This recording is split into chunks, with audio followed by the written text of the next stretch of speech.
Hello there, welcome to Musicale Focus with me, Musicale's managing editor, Joe Sparrow. And that chorus of angel choirs you just heard is because in this episode we're joined by none other than Stuart Dredge, Musicale's head of insight. Stu, good to see you again and have you on the podcast. Yeah, I don't trust you though. You could put any sound before that. You could put, Yeah. rather than sound, you could put the sound of a bunch of people groaning in misery.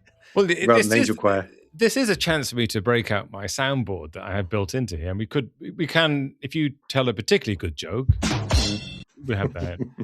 And then for listeners of our other podcast, The Price of Music, you may remember the game show theme tune that lit up our Christmas quiz. So stay tuned for more of that, folks. Anyway, this very special episode of Musicale Focus is to augment the recently released Musicale Insight Report that Stu has been grafting away hard at in the last few weeks, called The State of Streaming in 2026. And it sort of does what it describes. You'll find a link to the full chunky report in the text around this podcast.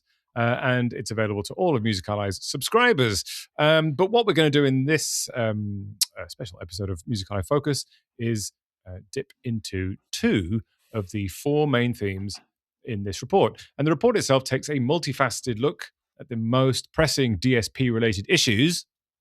Those are the issues that are facing the DSPs themselves, the artists eking out a living on streaming, the streaming user base, and the AI bots that are making the music and then streaming it to themselves, and what they're going to face this year. So, Stu, we've got these four themes in there. We're going to look at a couple of them. And the first one is, which we've spoken about AI a lot on these podcasts and in the work we do at Musicale and in our in every meeting that we have over the last few years. But it really does feel like this first theme is sort of particularly of the moment, which is it is crunch time for AI in music. And we're sort of reaching a sort of an inflection point, a sort of boiling point where things are happening. So first of all, tell us about this. Why is it crunch time for AI? Yeah, well, this came out of when we were planning this report. And I was originally going to do this report about everything to do with DSPs, everything that's on their plates. And as it went on, I thought the most interesting stuff is all basically AI. It's AI in terms of AI music. It's AI in terms of how it's being used for kind of discovery and stuff. And it's AI how they're building these services. And there was this fascinating Spotify call when he talked about engineers pushing Claude code bug fixes on the bus to work. Yes. So it's all basically the dream life we've all been hoping for. I know, yeah. But so crunch time is this sense that I think that people, and this is Deezer's fault, I think, or Deezer's deliberate strategy, to talk about how many AI generated tracks fully are being uploaded to their service every day. And so it's gone from 10,000 a day last January to 60,000 now. Which is kind of well over a third, I think, of total uploads. And I think these stats are making people run around a bit going, oh my God, there's a flood of AI music. This is terrible. It's squeezing out humans. What are we going to do about it? And so I think one of the things in the report is to kind of, we interrogate that figure. Like, it's really good Deezer's been putting this figure out. Yeah. But it's been putting other ones out too. So it's been saying, okay, 60,000 tracks a day. But it's that music is only, I think it's 1% to 3% of total streams on Deezer. And 85% of those streams are fraudulent. It's bots streaming it, people trying to make money. It's not humans choosing to listen to that AI music. So when you break it down, not many humans are listening, not much, to these floods of AI music. A lot of it is just sitting there, and some of it is sitting there being streamed by bots for fraud purposes. So the sky isn't quite falling in terms of it might be hitting these websites, these services like a torrent, but people aren't listening to it much. So my first question here is, when I speak to young artists, which I do a lot, they all, they don't have a very good opinion of the streaming platforms anyway, right? And they're not planning to make a lot of money out of streaming. They're looking for other ways to go about it, but they want to be involved in that world. And then when they hear that, when I tell them 60,000 songs per day are being generated by AI and uploaded, they feel completely deflated. And I do understand that. The other thing in that is, if streaming platforms, and let's assume that 60,000 figure is correct or on the sort of lower end of what's happening, so there's a huge flood of music that's AI generated going onto streaming platforms, and it's not being listened to. So why are streaming platforms allowing it to be uploaded? Why this doesn't make sense to me. Why flood your zone with shit. That's the The Trumpian thing, language isn't of it? the Trump administration. Yeah. Yeah, I think we wrote recently about, I think Luminate had that report saying, I think it was 120.5 million tracks had 10 or fewer streams last year. So there's a lot of music not being listened to, and AIs are getting in on that fun by not making listened to. Yeah. So yeah, I think it's interesting. It's a multi-pronged thing, I think. So one thing that's come through quite clearly is that the big streaming services. So okay, Bandcamp have banned all AI generated music. Yeah. That's very fitting for their platform, which is about human artists trying to connect with their fans. Yeah. The other extreme, Napster has banned all human music, and Napster's now a service for entirely AI generated music. That's the pivot they've just taken. So those are the two outliers. Napster pivot. That's exactly what it's very on brand Wow. these days. They've changed so many times, but let's not have that conversation now. Yeah. But in the middle, I think the mainstream users, the Spotify, Apple Music thing, they have seemed reluctant so far to decide what people were allowed to listen to. That was the phrase used by Spotify. That's when they was asked. They don't want to say, you can't have this, it's up to you. So what seems to be happening, I think, is rather than say we won't let it on, which is a kind of, it's a can of worms in waiting, because how do you define AI generated music? What if the human's written the lyrics but made it on Suno? What if a human has done it in AI at first and then has re-recorded it or edited it? There's a whole kind of worms about what is AI generated music. So saying we won't allow it on does make you a bit of a hostage to fortune. But what they are talking about, some of them. So, for example, Deezer says we don't promote it, we don't put it in our playlists, we don't put it in our algorithm, we separate it out. So you can go and listen to it; it's on there, but we are not promoting it to you. That's something Spotify's had a bit of criticism last year, because people were saying, why are the Velvet Sundown appearing in my Discover Weekly, for example? And it's taken more of the flack for like, you're promoting this to me. So that's one thing a DSP to think about, saying, okay, if we can identify this, can we keep it out of recommendations? And that comes on to something else we looked at in the report, which is, okay, how do you identify it? And there are basically two ways at the moment. So one way is you get people to declare it. So as part of the uploading music through a distributor, you have to say, did you use AI to generate the music? Did you use it for the composition? Spotify is backing a new system of metadata that will help this happen. Apple Music is launching some transparency tags that you have to use. But it all relies on you being honest. Yeah. If you're not honest... fraudulent people, I mean, call me a cynic, but they are not honest people, are they? Liar's going to lie. Well, I mean, so the other thing is, can you detect it? And we've written about quite a bunch of different companies, Deezer included. Also, a lot of companies are working on, we have technology to detect AI generated music. I think Echo Amplify have something as well. And so there's a combination really of getting people to declare it, or do you detect it yourself? Either way, as a DSP, once you know this is fully AI generated music, then you can take the decisions about, okay, we're not going to ban it, but we aren't going to put it in our human playlist, and we're going to. It's weird. On the other podcast, actually, the Price of Music with Steve, I have had that conversation with him, saying, "Are you worried that at some point someone is going to sneak an AI track past you and you're going to play it on the radio?" And he was saying, I mean, obviously his whole method is he goes and finds out about bands. He looks at their backstory. He goes and he goes to the pub and watches them, right? It's hard to scam. Foolproof. Yeah. So I think there's that. Yeah, but it's a weird one, because I think even if you say we're going to not promote it all. I mean, I was looking for this report about the most popular AI generated acts. So right now there's a couple of examples. It's not the Velvet Sundown. No. They've really plummeted because they weren't interesting. No. And so no one cared. But there's a couple we looked at in the report. One's called Olivia B. Moore, and the other is called Breaking Rust, who they're the country act. They both got around 2 million Spotify listeners, and that creates headlines still. Oh my God, an AI act has got 2 million listeners.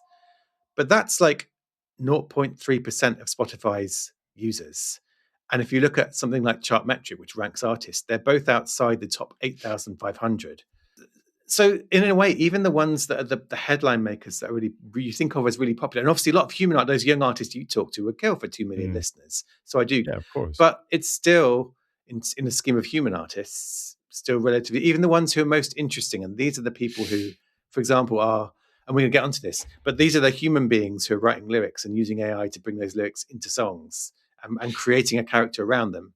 But they're still outside the top echelons or even the middle echelons. But I mean, this is the point, right? So people who are listening, if you're listening and you're an artist who's getting 100 million streams or whatever, this is fine. Like this is a rounding error. These AI artists you've mentioned, but for everybody else, this is a substantial potential income that is now being diverted to AI artists. And okay, those are just a couple of examples. But if this is the way it's going, people who are human artists, again, it's weird to say that, will be feeling pretty peeved.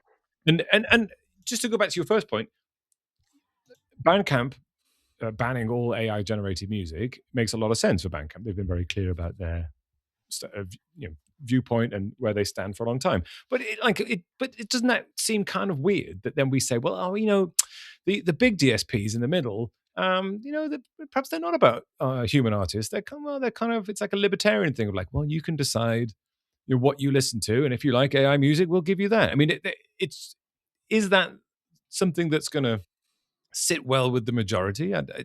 Don't we want? It's a balancing act, isn't it? Because one, they have these communities of human artists, and they don't want to annoy them further. Like say, they tell us all the time how hard they're working to work with human artists and do all these support programs and highlight songwriters and all this stuff, right? And then it's like, well, yeah, but we're also going to dilute our pool and allow 60,000 AI generated songs every day on our platform. Well, because I mean, I wonder if part of this is they don't want to have that challenge of how do you have to decide what it is if you're going to ban it. And second, though, they're keeping their options open because maybe people in the future will want to listen to us. They don't. I mean, if you're a Spotify now, you're looking at likes of Suno and going, is this going to be a rival to us? And if there is music on there that people are going to listen to, we need to have it too. Otherwise, we lose people's time. And so I think there's a certain element of that, perhaps. Like, well, but I mean, a lot of it comes down to this very simple: where do you draw your personal line? And if you think there should be none of this music on Spotify, and I think a lot of young musicians probably feel that way, it's competing with me, it's not fair. If you maybe think there could be some good music that comes out, I want to have it with the rest of my music listened to, you maybe have a different view. So, and I think that's what they're avoiding. I think there is maybe there's no consensus on they shouldn't have this music on there. So they don't want to risk annoying people by taking that step too early until they know what they're doing and why. Yeah, and strategically, DSPs, if you just think about music for a moment, DSPs have always been in this weird balancing act between who holds the power levers, because the rights holders hypothetically could withdraw their music at any time, right? So they've always been a little bit sort of beholden to the rights holders.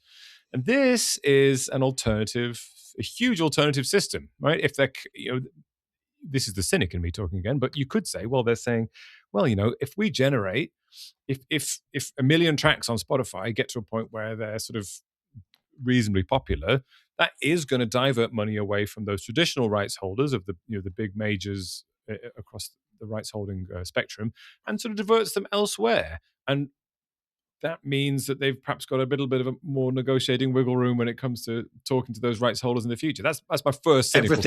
Everything is leverage, but it's true. I think the other thing, I mean, there are issues. Like, for example, if you are Deezer, you're Spotify, at some point, if this continues to increase, if it's 100,000 tracks a day, if it's 100, like there is really the upper limit it's very hard to gauge because these systems can just promote stuff. At some point, there is a cost to hosting this on your servers. Yeah. There's an environmental cost to this stuff being made, which we don't really talk about a lot, but how much music is being made? What is that in drops of water? Or what is that in kind of... Yeah. So there are reasons to say we can't, at some point we have to draw a line, so it's too much. But it is difficult because, okay, let's say there's a lot of AI music being uploaded to streaming services. A lot of it is rubbish. A lot of it will not be listened to by humans. There's a lot of human music being uploaded to streaming services. A lot of it is rubbish. A lot of it will not be listened to by humans. We're allowed to do that, aren't we? As human beings, we're allowed to be shit. like I've uploaded enough bad art in my time. Like it's we're allowed to be shit. Well, right? That's it, and that's where it comes down to that someone's going to make that decision. Because certainly, if you're a Spotify, you do not want to be saying to someone, there's no way of bearing. Actually, 10% of the human tracks today are not good. No one's going to listen to them, so we won't let them on. You can't imagine that happening.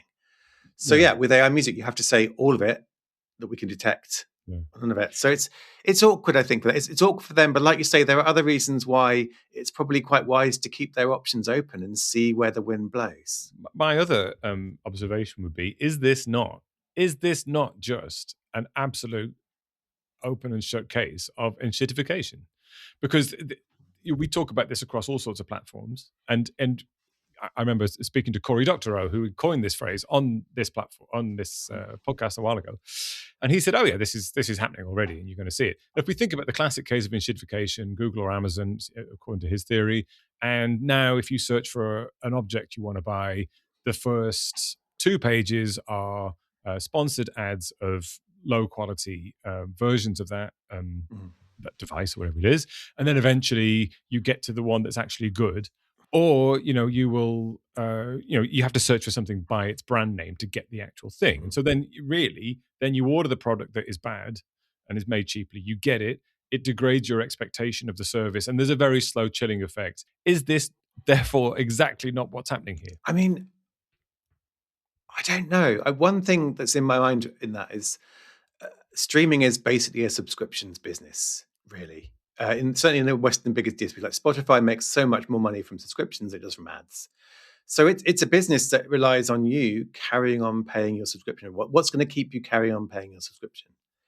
So it's not a case of like they have advertisers who can dictate they do things that enshittify it. So the question there is, where does AI music fit into you carrying on paying Spotify every month? I'm not sure having it is a big reason that keeps you there. I'm not sure not having it would make you churn away. If my as a user, as a paying user, if my suggested playlists started getting enshittified with AI music, and I'd lost the confidence in those playlists of going, well, I'm not sure if this is this AI music? Is this real music? What, if I don't know where I stand anymore, you're degrading the trust relationship in the product, aren't you? But that's what I mean, though. There, so rather than somewhere else where something is being done to please advertisers and not users, and I think in that case that would be a strange thing for Spotify to do, because it would then shitify the experience for you, and you might cancel your subscription. So I think that is maybe one bar, that we are in a subscription business, and so if something to do with AI music is going to make the experience worse, I'm not sure there is another entity they have to please by doing it anyway. I think this is maybe what's going to keep them in check and say, actually, if this is going to make the experience worse, we're not going to do it because people will cancel. So that's maybe what I'm positive. I'm an optimist, and I think maybe this is why we're the top-rated double act in the Music Biz podcast space, folks. Apart from the price of music with Steve and Stu, please listen to that. The other thing I wanted to say was that when my theory for a long time around where AI music is going to sit is that it just snips off the bottom of the musical pyramid. So like people who are making functional music, or people who are not very good, or people who are making music for very small audiences, it's going to sort of gobble up that space. There's enough of that listening on streaming platforms to sort of make it financially viable. And maybe streaming is going to be left, maybe it forces streaming to be left as the sort of the area where only wherever the cutoff point here is, big names get listened to. And this idea of the music industry being bifurcated, maybe this is where we get the bifurcation point, which is there's a point on traditional DSPs, like all you can eat ones, where you go, okay, beyond this point, it's all there be dragons, there be AI generated music. So if I'm going to go and listen to good music that I like and that is not in that the pointy end of the long tail spike, I'm going to go over to platforms like Bandcamp and other emergent platforms that are really, really catering for me and this bifurcation, the other half of the bifurcated music industry. Yeah, I mean, it's interesting. I was thinking now, really, one of the directions for Spotify AI-wise that's not to do with music is that it wants to give you more control of the algorithm this year. And it's got this new feature where basically you go and prompt its algorithm and say, give me less of this. I wonder what happens if you're going to go to that feature and go, I never want to hear AI music. Never play it to me, never recommend it. Can you give it that strong a signal and it would never play it to you? Like, could AI? I feel like a tech bro going, the solution to AI problems is more AI. But as you get to kind of converse with these services and affect their algorithms, maybe you can go in and say, I only want to listen to humans, and it might respect that. But the thing is, it's one of those. We'll round this off here, but I mean, this is an interesting point, isn't it? If you give people the choice and say, would you like to switch AI off in your service? Mm. What percentage of people reasonably do we think would go, yeah, turn it off, don't want it? And I think I can see a series of platforms. I would guess at least 50% of people would say, no, I don't want any AI generated stuff. But that would be that you need to demographically break that down. I mean, there was a Morgan Stanley report recently, I think, which said how much AI music you listen to a week. And I think it was for like the youngest Gen Z people, it was 60% were listening to it for around 3 hours a week. And as it went up the age groups, it was fewer were listening to it and for much less a week. Mm-hmm. So there is always that kind of, I don't know if it's a fear, but the prospect of the next generation alpha after Gen Z, maybe they'll be completely like, no, if there's good AI music, I'm going to listen to it, because they may grow up with it and they may be making it too. So there is always that thing of like things will change, and I think people like us, six music dads, intrinsically react against this idea and like, no, I want to hear a real artist. Philosophically, though, that's the point, isn't it? Like when we get to talk about art, yeah, but surely the point is it's made by people, and sure, there's room out there for mechanically generated everything, right? You can eat like mechanically reclaimed chicken if you want, right? You can mm-hmm. or you can have a good piece of meat that's from a good animal that's lived a good life, and we don't mind killing it. Isn't this the point? This is the difference between a philosophical standpoint of a platform saying, look, you choose, you get to choose what you want to listen to, and if you want it, you've got that libertarian outlook. And then there's the sort of the other outlook, which is saying, hey, in an environment where we are all atomized individuals and all sort of suffering under the anxiety of having to make our own decisions, we're going to make a decision for you, and there is no AI music on this platform. I think there's, just on a human level, like people, perhaps people will get used to eating slop, but do we as a society want to be slop? Well, isn't that the point? That is the point of everything. And on Facebook is becoming a feed of AI. But so here, this is brings into this. One of the other themes in the report is creativity. Yes. So after crunch time, nice pivot. Yeah. And I think in that, I really dug into that idea of, okay, AIs can't feel, they can't. It's the Nick Cave idea. AIs can't feel, they can't suffer, they can't write a truly great song. Which is very much driven by that idea of it's a cookie cutter machine generated thing. But what is happening now, if you think about some of the projects that have caught on in AI, so for example, Oliver B. Moore is one I talked about. Zania Monet is another we've talked about regularly. Yeah. That is someone who is a lyricist, someone who's writing lyrics, a human. So a human who has possibly suffered, felt, had lived experience is writing lyrics. Using something like Suno to make the music. They're creating the character of the virtual artist they want to represent it, and they're world building around that. And like in other industries, like in gaming animation, creating characters and world building is a respected creative human skill. Yeah. So that's what's happening right now. So some of these projects are could be gifted lyricists, and I got this point in the report that I felt very worried about, where I talk about Bernie Taupin and Tim Rice and Oscar Hammerstein, and say these were famous, legendary lyricists who had their musician, Elton John, Angela Weber, Richard Rodgers. And so if there is a Bernie Taupin to this is where people might get cross, they may choose Suno as their music-making companion rather than Elton John. And so I think everything is blurring, and there might be some really good things that come out of that Sunoverse because there's a human behind it, a creative human. And that's where I think it's really hard to make these swinging decisions of saying all AI music is slop, because some of it already is not. Yes, I mean, first of all, I'm going to push back very hard against the use of the word Sooniverse. I don't. No, let's coin it. Come on, the Sooniverse. I don't want to establish that. I don't want to have that tied to us.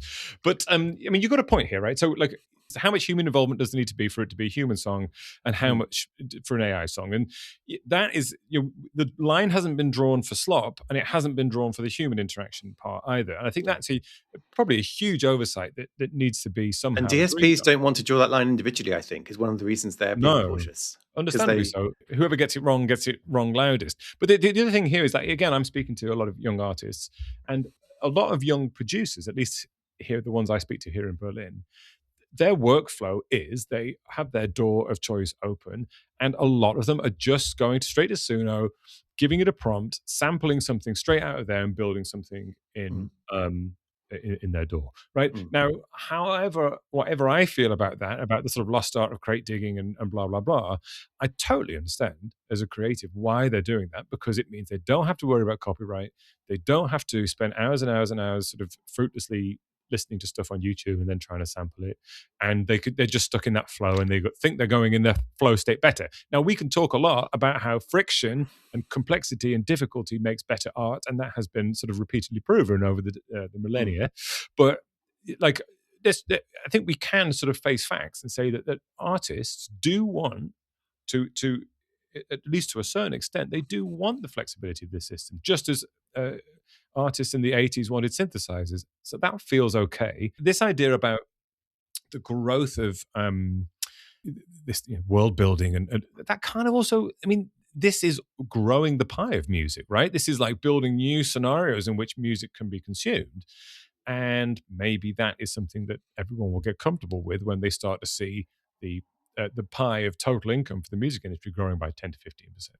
Well, that's it. But it's like you say, it's awkward because on one level we talk about big industry figures and pies, and then you talk to young musicians who are feeling threatened by this and feeling threatened after a tough time with COVID, with live is difficult, streaming income can be difficult, and now so I do get that. I don't think anyone should people should be really wary of writing those concerns off as just Luddites. But I think these there is human. I mean, there is actually prompting itself can be really creative and fun and interesting. It's not the same as writing a song. Like that's some kind of magic about people who can write songs. And I bow down to it. People who have music in their heads and can get it Mm. out. Prompting is a different kind of creativity, but it is creative. If you're trying to get an AI to do something you want, and if you're then playing around with different prompts and different things, and it's a creative process. It's just very different. And I Mm. think it's not a press a button and a song pops out anymore. And that's at the most basic level of you're prompting Suno or something to do something. But the other thing that came through during this report is that these services don't just want to be the cookie cutter slot producing things. They're launching their own. I mean, Suno wants to be your door. To Mm. talk about this mission neutral, it doesn't want to just be the thing they sample and put into their proper door. It wants to be the door. It bought a browser based door and then launched it as Suno Studio. So these companies, their ambitions aren't just to churn out slop. Now, if you're a cynic, you might look at it and go, they're going to launch these music tools so they can pretend they're professional music making tools to Mm. justify all the slop they're doing, and that's their business. And I get that cynicism as well.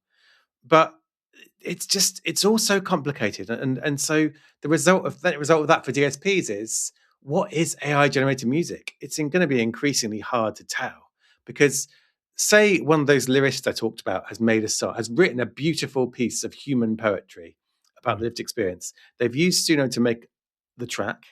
Mm-hmm. They've released it. Does that now ping a thing on Spotify saying AI generated music? And does it get a tag, or does it get chucked off or Mm. depromoted? And is that fair?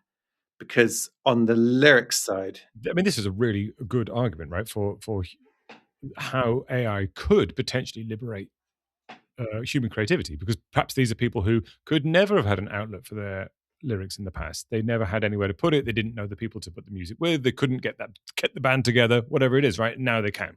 So that is a really a persuasive argument, and one that would be additive to our lives, right? It would be great to unearth all that stuff and hear it, and and but without this consensus around where the line is, or what it means, it is going to be a chilling effect, a degrading effect on our perception of what music is as people, right? And surely these companies who are investing so much money in AI in all these different ways they do have a responsibility to do that, to protect the long-term input and the long-term future of human artists, including the ones who wouldn't have been able to be artists if it wasn't for AI. well, that's it. It's all very. I mean, this is the other thing. The other thing we've covered in the report is this idea of who's going to protect those human artists. And what we're seeing a lot now is it's the major labels, and particularly Universal Music, saying we are going to set down some rules of the road here. And that's where we got onto the big walled gardens debate, which is the big argument this year is, okay, should those AI music services be walled gardens? You go there, you make music there, and what you make on Suno stays on Suno, and you don't put it on Spotify. That seems to be the argument UMG is taking forward. It signed a deal with Udio that seemed to say, yes, that's fine. And it stopped allowing anyone to download the music they made immediately, which caused the whole rumpus. And Suno has actually pushed back, and its head of its music boss wrote a thing saying it shouldn't be about all gardens, it should be about open studio, make music and it goes out into the world. And that's now become this very defining debate about should Spotify and Suno be completely separate? Human music on Spotify, AI music on Suno, never the twain shall meet. And is that something that is defensible in the long term? Can those walls be kept up when people on Suno are going to be doing lots of complicated, interesting, creative human things? And it made me think. Right? We've seen music bleed from one platform to the other endlessly, right? It will end up on YouTube in the end, right? That's it. The rule with music is you will find it on YouTube, even if it's a B-side that is unavailable on Spotify. If you release a song as a scroll that can only be read by putting it, someone will do it and record it and put it on YouTube. So there is that. Yeah. But I think it does. It's interesting because right now there are no walled gardens. Until now, you make a song on Suno, you can download it and put it on Spotify very easily. So they're not trying to keep the walled garden. They're trying to build it and say, right, stop that, don't do that anymore. Which in Udio's case, we saw it pissed off a lot of their users who were like, why can't I download the stuff I've made? And they were like, well, we signed a deal saying you can't, so you can't. So it's very hard putting those walls up. There's risks in that for the AI companies of annoying everyone there. But I think it's I don't know. It's really, I think it's just so complicated and nuanced, and there's so many different opinions on what is human creativity and how much do you have to have before something becomes valid. And that is exactly why DSPs are saying we're not going to ban AI music because we don't even know how to define it at this point, and it's only going to get more complicated. And that's where we're at. I think that's why everyone is being very cautious. It's not because they don't respect human creators. It's because they're like, how on earth at scale, how do you go through 60,000 quotes AI tracks a day and decide which of those had enough human input not to be called AI? So the counter argument to that is that these companies have made fortunes of operating and making decisions at scale, and they were able to make complex, nuanced decisions with tons and tons of metadata attached to every song to make decisions when it was about generating loads of cash, right? And then now it's like, oh, well, this is complicated. And you're right, it is a complicated thing. But I feel like I don't want to accuse everybody around me in the music industry of being cowards, right? I'm not saying that. But what I'm saying is this is obviously difficult. It's a very polarizing issue. But there's a huge risk here of not grasping the nettle. And then it all comes back to the human creativity. We are talking about creativity here. And you mentioned that, being a musical prompt engineer has creative elements, and that's like coding, right? Like a good coder is a highly creative person. They're not just someone who nudges lines of code around. But at the same time, I don't, and music famously is a lot like code. It's dots on a framework. But it does feel like there's a shift there, isn't there, from the traditional form of human creativity of Paul McCartney waking up and yesterday was in his head and him quickly writing it down, to essentially being a middle manager in the music production process. So, me iterating on prompts to an AI while I'm vibe coding something is me just being a sort of manager and being one of those annoying managers that I've had previously in my life before Musical I am in, where they're like, oh, I've got an idea. Oh, I'm going to change it now. I've got another one. Oh, and that's what I wanted in the first place. Is that not like Missy Elliott or Timbaland sitting in a studio playing with a synth and finding some crazy sound, though? Could it not be argued that it's that? I accept that, but I can't think of a cohesive or coherent or argument to say that the Missy Elliott and Timbaland one isn't infinitely better and infinitely more capable of producing something amazing. And I guess that my you know, with these sort of exceptions aside that we mentioned of brilliant lyricists finally finding an outlet using AI platform, which is amazing. Um, are we not sort of entering into a phase where we're sort of we're using existing IP to make more IP. And again, this is something you and I've talked about a lot. My thoughts go back to a quote from Jonathan Dworkin, who is EVP of Digital Business Development and Strategy at Universal Music Group. And at the Music Ally Conference, Connect Conference in January, he was talking about AI, and he said, wouldn't it be great to I want to hear what it would sound like for Jimi Hendrix to play Bitches Brew or Fela Kuti to cover Talking Heads. Now, I understand why that would be a curiosity, right? That would be an interesting brain Well, idea I'm to make curious flesh. about what it would sound if Jimi Hendrix had actually played Bitches Brew. I Yeah, I don't mean, think I want. I'm not curious about what an AI pretending he had would be. Jimi Hendrix's version of Sergeant Pepper's Lonely Hearts Club Band is probably better than the Beatles one, right? And he played it live like 2 times, and that was it. And someone happened to record it. Mm.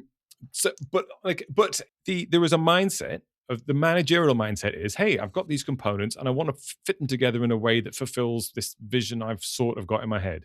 And then there's the artist mindset, which says, let's us two sit in the studio and hammer on the keyboard until something cool happens, and then magic happens, and our skills take over, and something comes out.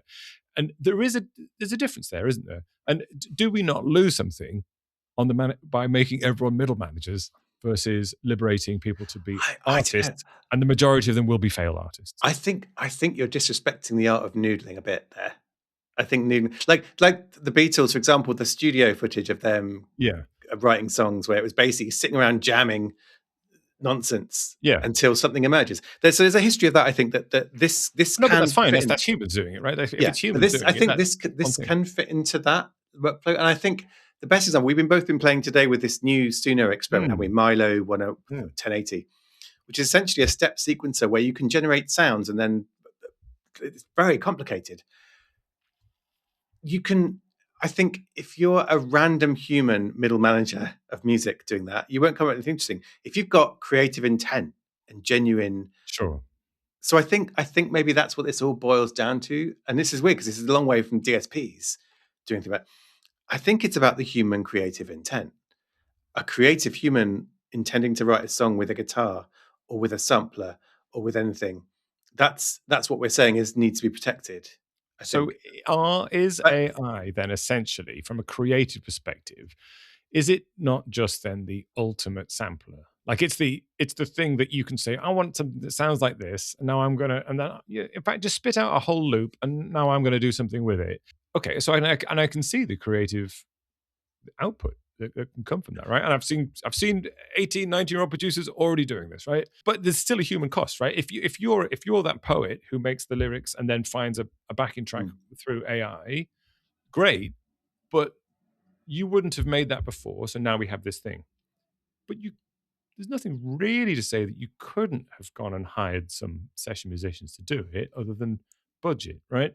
So is there a cost side to all this whizzy technology that is apparently liberating? Surely there are people who really are over time going to, if it's a bit like, okay, people who worked at venues when COVID happened, they were all these people with skills doing sound engineering for years and years and years. Venues closed; they've got nothing to do. They go become Amazon drivers or whatever is that's the sort of standard story we hear. And then they never go back into the business, and decades of skills have been lost from the business. Right? This has happened repeatedly to businesses through the years through technological innovation. Is that not what we're on the cusp of right now? I don't know. I mean, the stereotype thing is a lot of the. Sometimes I start saying something and think, oh God, this is a line that people use to justify not paying humans for the music they've trained on. Like when you start, but did the sampler kill the guitar? No, it didn't. Did the synthesizer kill pianists? No, it didn't. I think all these things can coexist. I don't think you always have to lose. But the thing that's in my head strongly about this, and this brings it back to DSPs in a way, is that something like Suno is a tool. And we the whole thing we haven't mentioned, this thing is about how it was trained and whether that should be paid for and those arguments, which are important. And even when you're saying something is great, if you're uncomfortable with the model behind training it, that has to be thought of. But as soon as a tool, It's a tool that fraudsters can use to try and make loads of money and leech it away from human artists. I think no one listening to this is going to say that's fine. We should let that happen. And DSPs are cracking down on that, and labels are encouraging to crack down on that. That is something that's clear wrong. We don't want that to happen. Anyone can make a song on Suno. Any random person who has they're not creative intent behind it. They're not trying to be an artist. They just want to make a silly song about their friend's football team losing or to celebrate someone's birthday. Now, that is a really interesting use for this stuff. It doesn't need to be on Spotify. So that is stuff I think you say, this is benign. It's not trying, but it doesn't need to be on Spotify. Then you've got people who do have creative intent who are saying, I have created a character, a world around them. I am writing the lyrics and I'm using this to create this project. I have human creative intent, the lyrics of my lived experience, and I want to release it on Spotify. That is something there, like you've been saying, there is debate because you think, well, that is still displacing maybe a human artist in some way. But it's a human with creative intent. I think the current state of thinking of DSP is like, we should allow that on. We don't want to ban that because there's a human behind it. And then you've got the people who are going into Milo on Suno, who are creating samples using AI, putting them to door, doing all kinds of stuff to them. The Missy Elliott and Timberlands of today, who are creating sounds with this and putting it together in their own magic. Again, should that be allowed in DSPs? I think a lot of us would think yes. They're just using a different tool to a sample. So there's all these different kinds of usages of something like Suno. And I don't know how you have one policy barring AI music. You have to figure out, how do you figure out those nuances? If you ban it all, you're losing the people doing something genuinely creative. If you let it all through, you're enabling fraudsters to do stuff, and you're enabling anyone's song about their cat to be on Spotify. So I think that's where my head's at, is that this has to start with stopping talking about AI generated music, because there is no such single unified definition, really. There's music that people are making with AI for nefarious purposes, for silly purposes, for genuinely creative purposes. And I think that defies at scale moderation, really, and policies in a way.